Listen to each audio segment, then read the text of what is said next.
I just picked up a little snapper using a Atomic semi-hard, the Vibe in 60mm.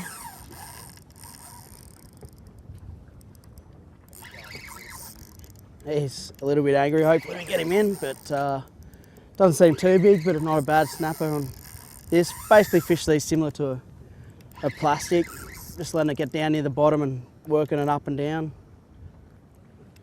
We came out early today hoping to get that morning bite, but didn't really happen. It was a bit still out here, not much current and no wind, so it's now we've been out here for about an hour and a bit, and the wind's just starting to come up, the drift's starting to work, so we're moving a little bit, and movement's very important when fishing lures, but especially with hard bodies, because you just need to be able to cover a bit more territory.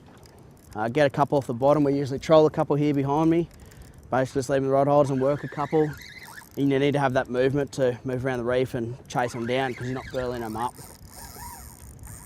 So we fish fairly light here as well, so we're not going hard on these fish. There's a bit of structure on the bottom, but once they're off the bottom, there's nothing really they can get caught up on, so we like to have a bit of fun. Seeing a bit of colour in the water now.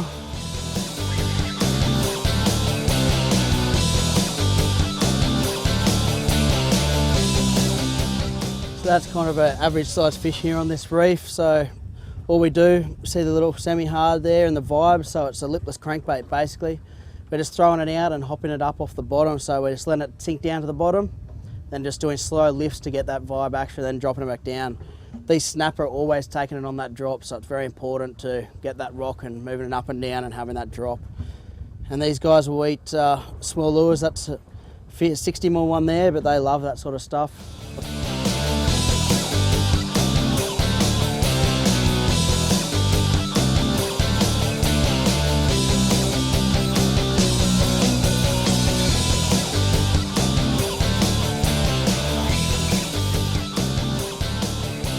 Yeah, I just hopped it and he banged it straight away.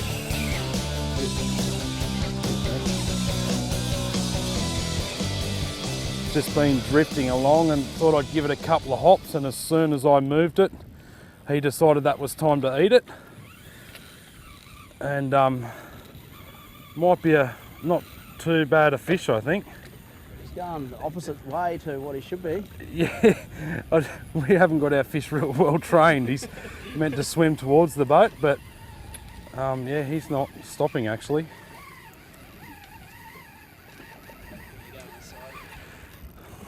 The problem with them running like this is sooner or later they find something. So hopefully he's up off the bottom. We don't have a lot of high up structure here. It's more on the ground. Now he's coming back towards the boat. He's a bit lost, this fish. But yeah, as I was saying, just hopping those vibration Sumatras or the Vibration X, the Ultras, they've got a pretty violent rattle in them, so they just rattle around for a little while, and one quick jerk can really excite a bite. And that's pretty much what just happened there. Yeah, so what we're doing is just running out the same pattern that we would normally run as you would hopping plastics. Switched up to the vibrations, which is just a different style of bait that can be fished in exactly the same way, but adds that different tangent to sometimes excite a bite where if your plastics are shut down. That vibration rattle or the different sort of shimmy, a bit more action over the plastic can get your fish like this in exactly the same situation.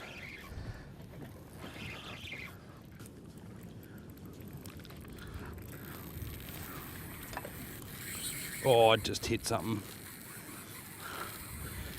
It's actually, make sure we get this thing. It's actually at the bottom. I wouldn't mind getting, that's gone. Go on. Yeah. I felt it banging along the bottom. I would have got a bigger fish than Mick, but now it's still 1-0. Well, it's not hard. Get him. Go, fish, go.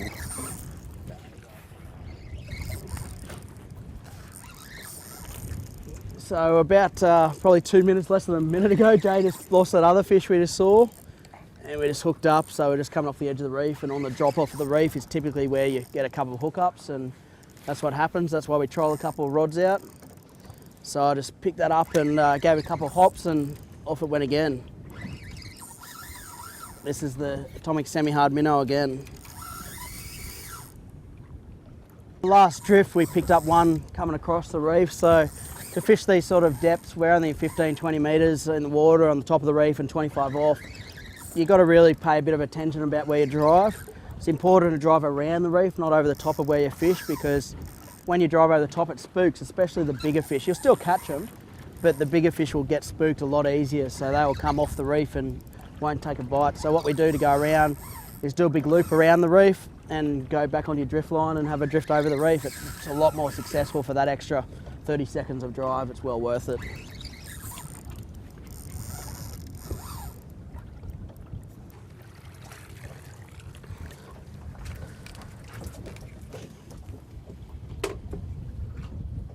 Done that drift across the reef again. We're drifting straight across it, so it's a pretty good drift today with that wind and current holding against each other.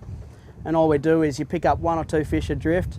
So we do that wide berth around reef like we just talked about, and we might pick up a couple of these table-sized fish and hopefully pick up a bigger one. Jay just lost one before that was probably a bit bigger size. There's no proof on that, but it did fight pretty well. So hopefully we get a couple of big ones on the drift. But these table size are nice fish, couple kilos, beautiful fish to eat.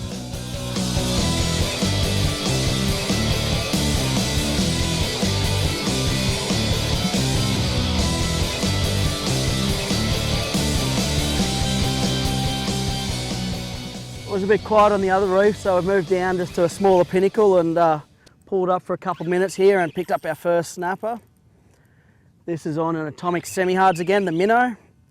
So it's glass right off here, so because it's so quiet, we're just throwing smaller lures. So this is a 55 mil, and just letting it sink down very slowly. It's getting to the bottom because there's not much current and hardly any wind.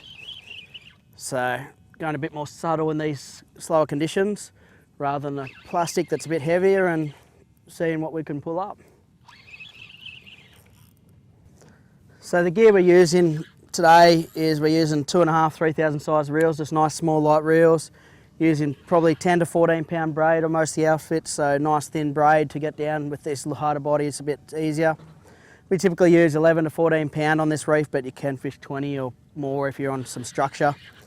And the rods we're using are about your 12 to 20 pound sort of marks. So this one in particular is a 16 pound, and it's got plenty of power to pull in most of these fish. You see when you need to turn them, you can bring them up. So he's just sitting down there.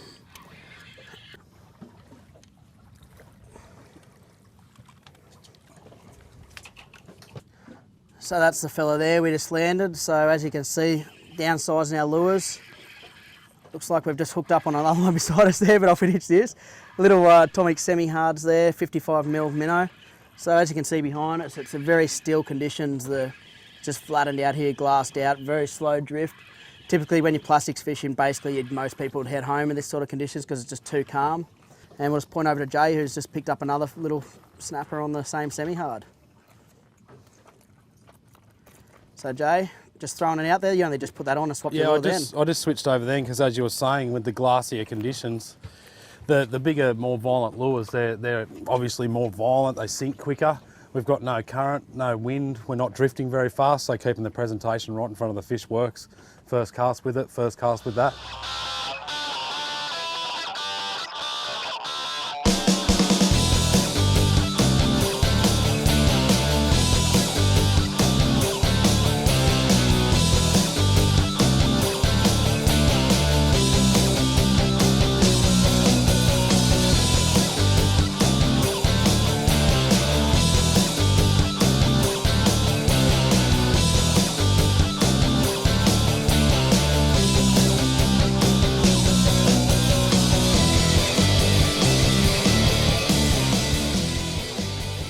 Once again, the same technique. All it is letting it sink to the bottom and then a slow hop or a couple slow lifts and just letting it sink back down to the bottom, and that's all it is. These guys just love that technique.